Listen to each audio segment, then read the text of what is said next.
Hello, I'm John Hagelin, quantum physicist, president of the David Lynch Foundation, and certified teacher of the Transcendental Meditation Technique. Welcome to this introductory lecture on Transcendental Meditation. The first step in learning how to meditate is hearing about it. We're going to be considering what meditation is, what are its benefits, and why would somebody invest the time, twice a day, to meditate? Firstly, what is meditation? Is it a way to relax? Is it a technique to promote health and vitality and longevity? Is it a means to develop creativity, IQ, and peak mental performance? Or is it a path to inner peace and enlightenment? It is all these things, actually, and more. To really understand meditation, we have to understand what consciousness is. And to understand what consciousness is, we need to take a moment to understand what science says about the nature of reality, about the nature of the physical universe. And by the way, if you don't understand a word of what I'm saying for the next 2 or 3 minutes, it doesn't matter. Learning meditation and enjoying its benefits is easy. Children from the age of 10 can master it. But for those who'd like to understand a little bit more about what it is and how it works, I'm going to give you a brief context to understand, I think, easily the rest of the talk. Modern science has been exploring the nature of reality for centuries. And during the past 20 years, modern science has probed deeper levels of reality. Modern science has said that beneath the surface level of macroscopic objects, day-to-day sensory reality, is the deeper world of the molecule and the atom and the nucleus and subnuclear levels of nature's functioning, as shown in this chart. This chart summarizes the results of 300 years of modern scientific research. It shows that the universe is structured in layers of creation, from superficial diversity at the top of the chart to fundamental unity at the bottom of the chart. It shows that deep within the atom and atomic nucleus, at the core of creation, is the unified field, the fulfillment of Einstein's lifelong dream to discover the single unified source of the diversified universe. Modern science has identified this unified field today in the context of modern superstring theories. It has discovered the unified source of all the diverse laws of nature governing the universe and maintaining order throughout the universe. Now, meditation in this context, properly understood and properly practiced, as this next chart shows, is a systematic technique to turn the attention powerfully within. Normally, the outwardly directed attention, directed through the senses, is turned around in meditation and directed within to experience and explore more settled states of mind, deeper levels of human intelligence. And these deeper levels of human intelligence correspond, as this chart shows, with deeper levels of intelligence in nature. In meditation, this inward flow of the awareness quickly culminates in the experience of the unified field at the source of thought, in the most silent, settled state of human awareness, in the most maximally expanded, deeply silent state of consciousness, in the so-called meditative state. The individual awareness expands to experience this unified field, the fundamental unity of life, the fundamental unity of humanity. Now let's get practical for a moment. This meditative state has profound physiological and mental benefits.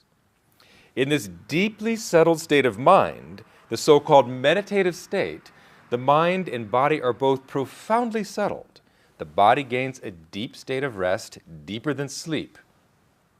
And this has been extensively shown in published scientific research, including, for example, this very important major study shown here, a meta-analysis of 146 previously published studies on the effects of meditation on relaxation and reduction of stress. What this chart shows is that the meditative state is a fourth state of consciousness, distinct from waking, dreaming, or sleeping.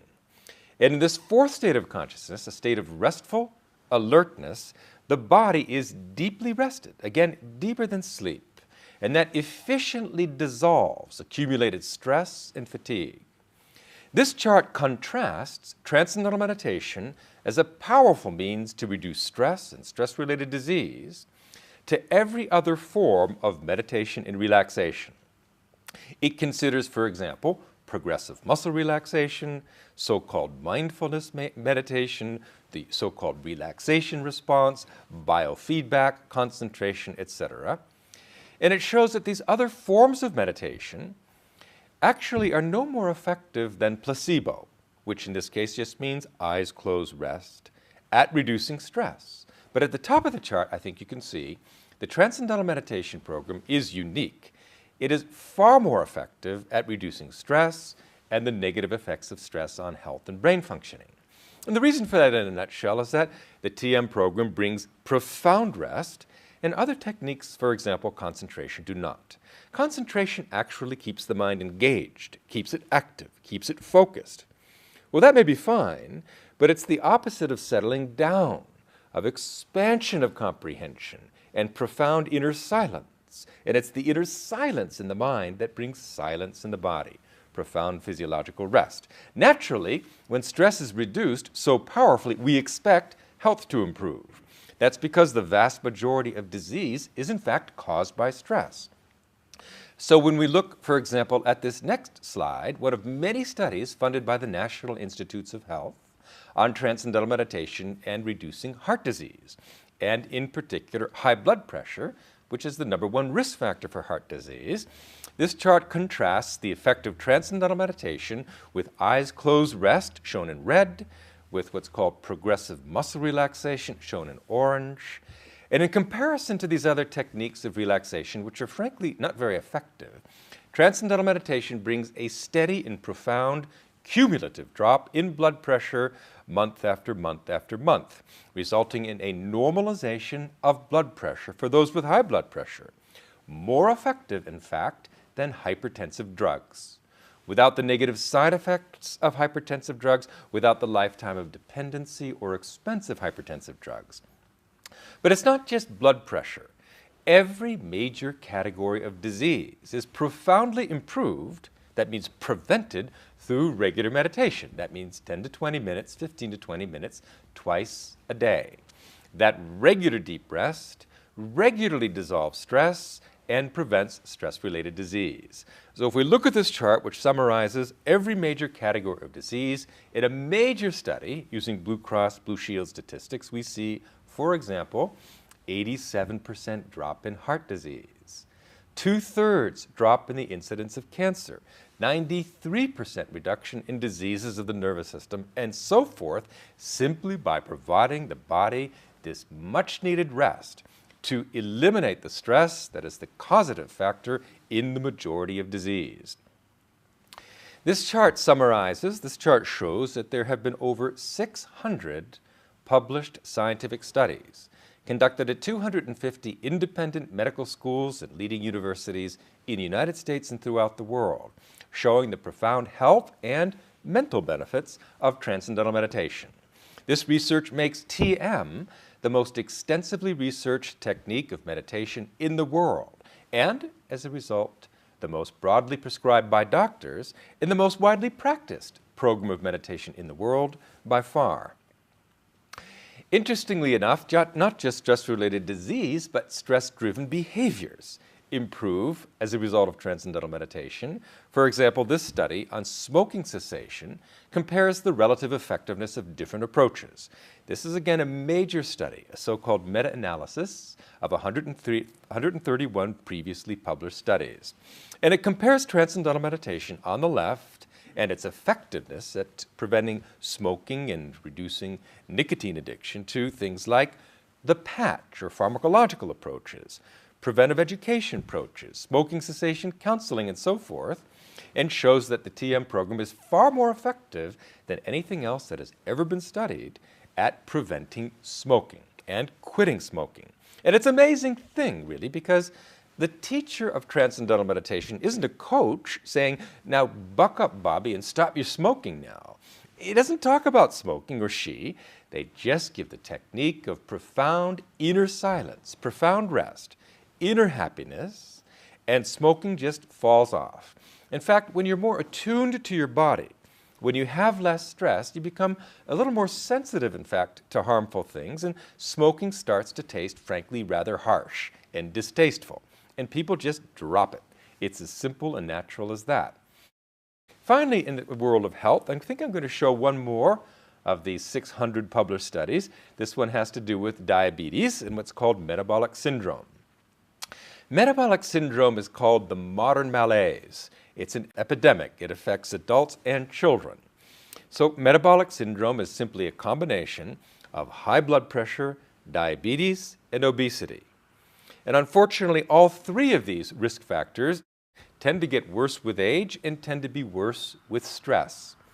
Transcendental meditation is the only thing that has ever been found to simultaneously improve all of these risk factors. And when this was discovered only last summer, the American Medical Association really made a sensation about it.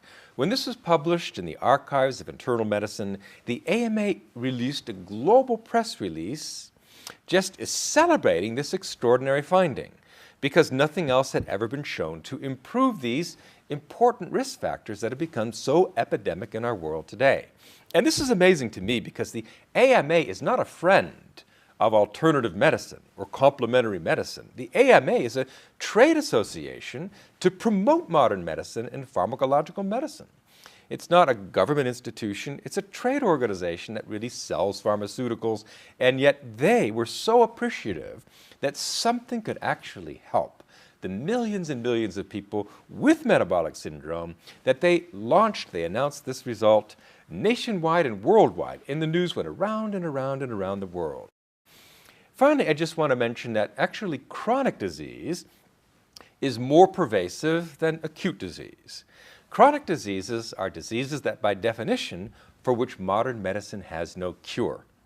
And about 100 million Americans suffer from one chronic illness or another, whether it's high blood pressure or diabetes or arthritis or bronchitis or headache or whatever. Transcendental meditation profoundly improves them all. It's really an amazing blessing to those 100 million Americans who suffer from one or other of these chronic illnesses for which modern medicine really offers very little. Finally, to summarize the effects of transcendental meditation on health, I wanted to show this interesting study that looks at aging among meditators. And if you look closely at this study, you'll see that it cites the results of aging on, for example, blood pressure and hearing and the near point of focal vision, and contrasts that effect of aging with the effect of meditation. So, for example, blood pressure goes up with age, it goes down with TM. The high frequency threshold gets worse with age, it improves with TM. Near point vision deteriorates with age, but it improves with TM, and so forth. Cholesterol goes up with age, goes down with TM. Reaction time improves with TM. Learning ability, creativity, and intelligence all decrease with age, but improve with TM. And then, again, asthma, insomnia, depression, and so forth get worse with age. They improve with TM. The effects of meditation and the profound rest that comes through meditation is exactly opposite to the direction of aging. And if you actually measure someone's physiological age, if you don't tell the doctor how old you are, and you let him measure your age through your blood pressure, through your cholesterol, through your vision and hearing and so forth, a doctor will say you have the body of a 58-year-old, or whatever it is. But what you find among meditators, as the next chart shows, people who've been practicing regularly for 5 years or more have a biological age that's about 12 years younger than their chronological counterparts. Basically, we're getting the gift with meditation of 12 years of vitality and longevity. And what is that worth? It's just an extraordinary benefit of the health-promoting benefits of meditation. Now, let me leave for the moment the subject of health and emphasize that all these incredible health benefits that cause tens of thousands of doctors to prescribe TM and millions of people throughout the world to practice TM, it's all just a side effect of what is really a mental practice. It's a mental practice with profound physiological side effects. So what's going on in the mind? It must be something very profound. And that's what this chart shows. Extensive scientific research now over the past, I'd say 20 years, have examined the effects of transcendental meditation on brain functioning. And here we have a meditating student volunteering to put one of these EEG caps on so that we can actually look at and measure the electrical activity of the brain. Measure the firing of the neurons in what is called an EEG. And this is renowned brain researcher, Dr. Fred Travis, performing this experiment. And what you see is really striking. And for an educator like me, it's incredibly exciting. This chart, I'll take a moment to explain, shows on the left the brain of a normal subject in agitated, stressed, waking consciousness. It shows the top view of the brain at the top of the chart left, and the front view of the brain at the bottom of the chart left. And you see little circles on the scalp which indicate the positions of the electrodes that have been placed to measure the firing of the neurons.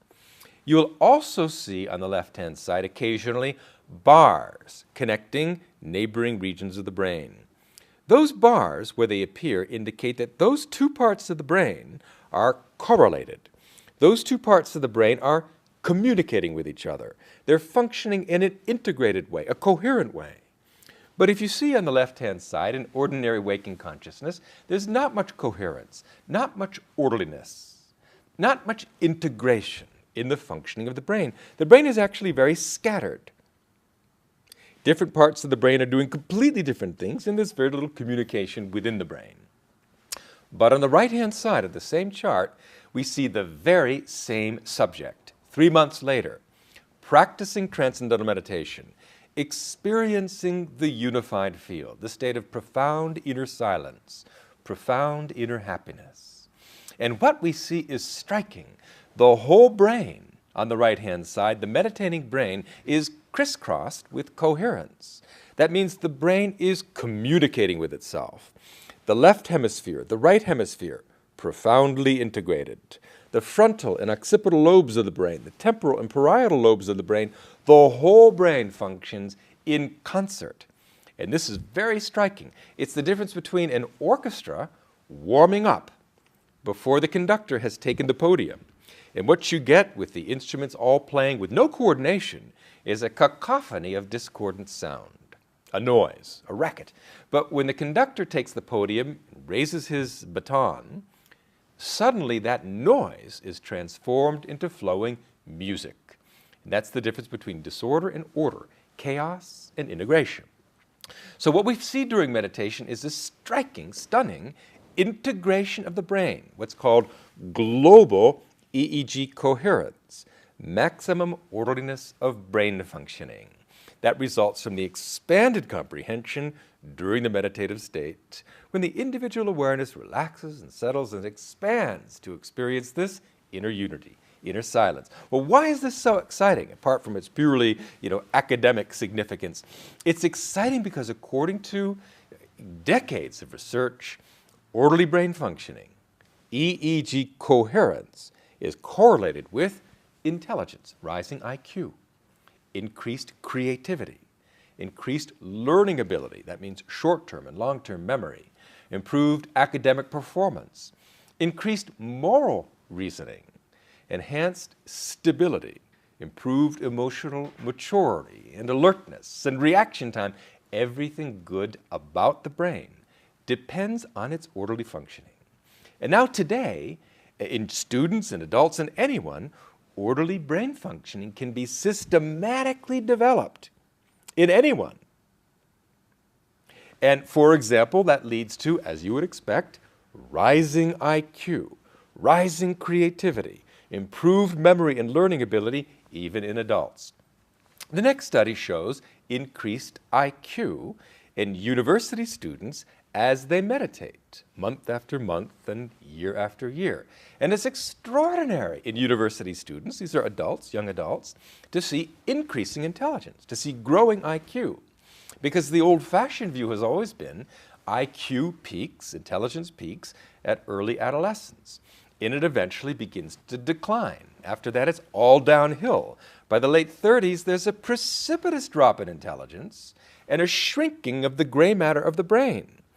And that, fortunately, is an obsolete now view of a pessimistic view of human potential that's no longer true. Today we can increase orderliness, alertness, creativity, intelligence, IQ in anyone at any time throughout life. Today we know that the brain is so malleable, so plastic, so capable of forging new connections and learning fundamentally new things throughout life. But the story with the brain, the saying with the brain is, use it or lose it. And the problem is, nothing we normally do in life, and certainly nothing in education, engages or develops the total brain. If you study physics like me, you develop this little sliver. Mathematics, that sliver. Literature, this sliver.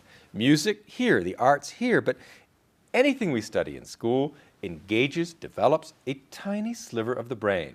And that's what psychologists mean by saying that typically we only use 5 to 10% of the innate capability of the human brain. Transcendental meditation is the only experience known to science, not hypnosis, not sleep, not dreaming, not waking, not mindfulness, not relaxation, transcending. This meditative state is the only experience that engages the total brain and develops the brain holistically and brings this integrated brain functioning that brings with it intelligence, creativity, success, learning ability. Orderly brain functioning is not a mystery. Orderly brain functioning means orderly thinking, clear speech, clear and purposeful and effective and fulfilling action. If we look at the next chart, we'll see what happens all too often in the absence of this experience of the meditative state. We see two brains. Top view. On the left-hand side, we see what is generally considered to be a normal brain with normally distributed blood flow. And on the right, we see what is the brain of a violent student. And it looks like it's filled with holes. Now, these aren't actual holes in the gray matter of the brain, but they are functional holes, parts of the brain that just aren't firing, that aren't participating actively in our moment-by-moment experience. What you tend to see too often also is, as we see on the right-hand side, a clustering of these holes at the top of the chart. The top of the chart on the right-hand side is what we call the higher brain. It's called the prefrontal cortex, also the CEO of the brain. The higher brain is what distinguishes human life from animal life. The higher brain sits over the primitive brain and exerts executive control. It's supposed to be our rational filter against primitive, impulsive, aggressive, violent behavior. It's responsible for all of our higher functions like decision-making, planning, judgment, moral reasoning. But unfortunately, and this is the key, under stress, the prefrontal cortex shuts down, as perhaps it should, because under stress, in a fight-or-flight situation, if somebody takes a swing at you, you need to duck, and you need to duck instinctively. It's not the time to philosophize about it. The reactive brain, the primitive brain, is what you need, but under chronic stress, characteristic of our schools, many of our neighborhoods, many of our jobs, many parts of the world. Under chronic stress, the prefrontal cortex shuts down chronically and fails to develop properly. And if it doesn't develop by the age of 25, typically it won't develop at all. So as a result of that, unfortunately, as a result of pervasive stress, epidemic stress levels throughout the world, we are unfortunately not really developing nearly the full potential of the brain, especially the higher brain, goes underdeveloped. And as a result, we're living in basically an adolescent world. And if you wonder what I mean by an adolescent world, turn on the television and look at some of the shows, or look at the violence throughout the world. All of that violent behavior, that stress-driven behavior, is due to the underdevelopment of the higher brain, the rational filter against primitive, aggressive, impulsive, violent behavior. So it is vital to the individual, it is vital to society that everyone has an opportunity to develop the total brain, students and adults. So, for example, in the prisons, among maximum security felons, the Transcendental Meditation program has been used with incredible success. Firstly, of course, the inmates love it. It provides relief from stress and those pressure cookers of stress. But most importantly, after meditating for 3, 6, or 9 months, people released from prisons don't go back to jail. Recidivism drops by as much as 90%. We have something in Transcendental Meditation that can actually rehabilitate the brain, something that prisons so far have been absolutely incapable of doing. So what a technique to prevent crime this is, just to provide it even to the prisons so that people have a chance to really grow and to rehabilitate and to restore normal brain functioning and to completely reject a life of crime. I'm an educator. I'm more interested in prevention than I am in the prisons, and I believe this technique is vital to the success, health, and happiness of our students and indeed for everyone. Let me just show you perhaps lastly in this subject of brain development an incredible study that came out this month on Transcendental Meditation and ADHD. Now, 5 million of our children in the United States have been diagnosed with ADHD. It's a stress-related learning disorder. 4 million of those are actually medicated by Ritalin. And Ritalin has actually now been shown to be probably ineffective, or at least it seems to be seriously in doubt. And of course, the side effects of Ritalin are not good and frankly unknown, particularly when used over years in a developing child. But anyway, what this research shows is that Transcendental Meditation practiced for 3 months, twice a day for about 10 or 12 minutes, for students with ADHD, profoundly reverses the symptoms of ADHD, restores balanced brain functioning, eliminates in many cases the need for ADHD drugs. And why is this? Because ADHD is a stress-related learning disorder. It has to do with the underdevelopment of the prefrontal cortex, the executive center that controls our attention. And with lack of control over the attention, we have impulsivity. We have all the behaviors we associate with the ADHD. And the amazing thing I think you should know is that children of 10 or 11, 12, 13 years old with ADHD, you probably would doubt they could sit still for a moment, let alone meditate. And the amazing thing is they take to it just like that. The experience of transcending is so charming, so alluring, that they close their eyes and boom, they're gone into this profound state of restful alertness, restoring brain balance, and just very, very quickly getting over that problem. What a godsend to the children and to the parents, millions of parents of children with ADHD who had absolutely nowhere to turn before this. This little study, not surprisingly, went around and around and around the world. A major breakthrough. So let me just end with a few comments on Transcendental Meditation and life in general. Take relationships, for example, and enriching and fulfilling relationships. Obviously, if somebody is very tired and very stressed, they have very little to give. And if 2 people come together with very little to give, both very needy, there's no giving and there's no receiving. Obviously, if we're fresh and alert and rested and balanced and calm and centered, our relationships are going to be that much more rewarding. And when we meditate twice a day, in the morning, before our work day, and in the afternoon, after work or after school, that gets rid of all the fatigue and the stress of the day, and it prepares us to enjoy a rich and rewarding home life or social life. But it's really more than just the release of stress. Again, meditation takes the awareness deeply within to experience finer levels, more refined, more subtle levels of thought. And in the process of experiencing more refined levels of thought, we get used to, we get accustomed to experiencing in a more refined and sensitive way. So when you see somebody else and you interact with somebody else, you're not seeing that sort of gross, surface, crusty body. You're seeing much more the inner person, the inner glow, the inner warmth, the inner beauty of somebody.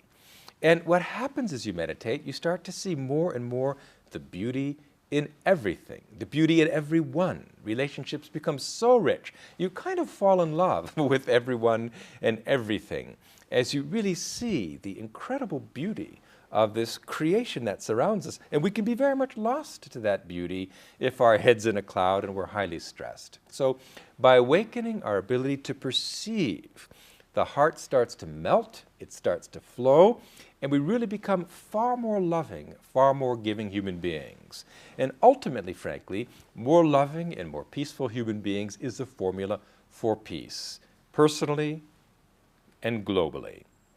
If you want a peaceful world, you need peaceful individuals. You can't have a green forest without green trees.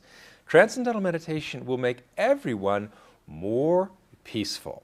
And by expanding human comprehension, people become less narrowly self-centered, less nationalistic in their thinking, less ego-driven, and more expanded and comprehensive, global in their thinking and global in their actions. This is really the formula for a crime-free and peaceful world. And frankly, according to research, it's quite surprising. Not everybody has to meditate, because they won't. Not everybody has to meditate to create a far more harmonious and peaceful society, a relatively small fraction of a city or a country. Practicing meditation, experiencing profound inner peace, radiating that peace among their friends and among their society, creates far lower crime rates and prevents violence and war. Extensive published research has been done on transcendental meditation practiced even in groups to prevent social stress, religious and ethnic and political tensions that fuel violence and conflict. You can really diffuse those tensions and effectively prevent crime and violence. It's been done many, many times, and it gives us, frankly, a very practical formula without trying to reach everyone to improve the quality of life in society. So I wanted to touch on that because many people are driven to meditate not just for their own benefit of brain development and health and vitality and longevity. Many people are driven to meditation for altruistic reasons, for improving the quality of life and for promoting peace on earth and enlightenment. What is enlightenment? Enlightenment is living the truth of life. And the scientifically proven truth of life today, in this scientific age, is unity. We are all united at our core. Deep within each of us is this unified field, the unified field of consciousness that pervades and connects us all. That is our profound inner nature in knowing that unity and living the unity of life, and the unity of humanity is traditionally called enlightenment. Today it's no longer mystical. We can measure enlightenment in the orderliness of brain functioning. The higher states of consciousness are a scientific reality today, and everyone who meditates grows very quickly in these qualities of higher states of consciousness. That just means using your full potential of mind, body, and behavior. It just means life blossoming to become the absolute best it can be. So the structure of the course, the first step in learning Transcendental Meditation, you've just achieved. You've heard an introductory lecture. You've learned about meditation. You've understood some of the reasons why it is worth the time to meditate to improve mind, body, and behavior. The next step would be to hear a second lecture, a so-called preparatory lecture. That's always done in person, not over the internet. For that, you should really go to a center and meet a teacher and sit and hear from them more about the mechanics of meditation, how Transcendental Meditation differs completely, absolutely, from other techniques of meditation, and then have an interview with the teacher, get to know each other, and schedule an appointment to learn. Once one goes to a second lecture, you fix an appointment, a time to learn the TM technique, and it's learned over a period of 4 consecutive days, for about an hour and a half a day. So you need to schedule a time when you have 4 days in a row to meet your teacher and spend about an hour and a half per day. And then basically, you're an expert. Now we encourage people to continue to come back at their convenience for a series of free meetings of checking the meditation and fine-tuning it if necessary, and advanced lectures of profound knowledge about consciousness and higher states of consciousness. That's all free for a lifetime. Once you learn the Transcendental Meditation Technique, you can go anywhere, move anywhere, to any country, and have your meditation checked and fine-tuned and go to advanced lectures. It's a lifelong program, but it's completely at your convenience, whereas those first 4 days really need to be in a row. Secondly, there's a course fee. There's a tuition to learn. That tuition ranges from $1,500 to much lower fees for people who are students or have financial needs. including the single working parents, for example, or the unemployed or the retired, and so forth, and students and children. There's a family rate. There are scholarships. Nobody should not learn for financial reasons. Just talk to a teacher. And the course fee for Transcendental Meditation is really remarkably cheap from a number of reasons. Firstly, there's so much personal time involved. The teacher spends with you to be sure throughout life that you're enjoying the absolute maximum benefits from the program. There's a lot of personal time involved on the part of the teacher. And these teachers are highly trained and qualified and certified by Maharishi Mahesh Yogi, who brought Transcendental Meditation to the West and to the East, and 50 years ago brought it into the scientific arena by encouraging research on the actual benefits and physiology of meditation. So all the teachers of Transcendental Meditation, certified teachers, are highly trained, and it's important. They have the equivalent of a graduate degree in teaching meditation, and a lot of their time is used. It's a very easy technique to learn, but it's quite a skill to teach it. So go to a certified teacher for sure. So the tuition also, in comparison to any other college course, is very low. This is a university level course. It is offered for university credit. And compared to any other university course, the tuition is low, probably a quarter of what another university course, a comparable course, would cost. We do everything we can to keep the price low so that as many people in the world can benefit from this as possible. And then finally, there's another requirement before you schedule your 4 days, and that's the requirement of not using certain recreational drugs. Now, alcohol it's also a strong drug, but it leaves the system very quickly. We're more concerned with the effects of marijuana and stronger hallucinogens and all other what you could call recreational chemicals, only because they have a residual effect that lasts, in our experience, about 2 weeks, and they cloud the clear experience of meditation. So we ask people before they set up those 4 days in a row to be free from the use of recreational drugs for 15 days. And again, that's because we take our responsibility of teaching very seriously. We want to ensure that everybody has the very best start. After a person learns Transcendental Meditation, then they're their own responsibility. People can do whatever they do, but they will also probably find that the desire to use recreational drugs gets less and less as stress goes down and inner happiness goes up and up. So it's a very simple practice. It's the most ancient of the meditation techniques. It is simple. It is not a religion. It's not a philosophy. It makes no difference whether you believe in it or not, whether you understand it or not, because it's not an intellectual practice. Transcending is going beyond the intellect, beyond thought, to experience the ocean of consciousness, pure consciousness, at the basis of mind and matter. And from that experience, the benefits come. So I sincerely hope everyone will at least take the next step and contact a teacher. Go to the website www.tm.org to learn more about how to learn. In fact, go right to the page tm.org/learn. And that'll take you right to a Transcendental Meditation teacher. It'll take you right to a preparatory lecture or second lecture, and you'll be on your way. But knowing about this and what the potential is in life, and thinking about what life could be with 100% of your full brain potential, and with vitality and health, in 15 years reduction, 12 years reduction in biological age, and increase in longevity, it's incredible what this one simple thing can do. There is nothing as healthy, not even exercise, has the proven physiological health-promoting benefits of Transcendental Meditation. It's unique in this world. It's a gift.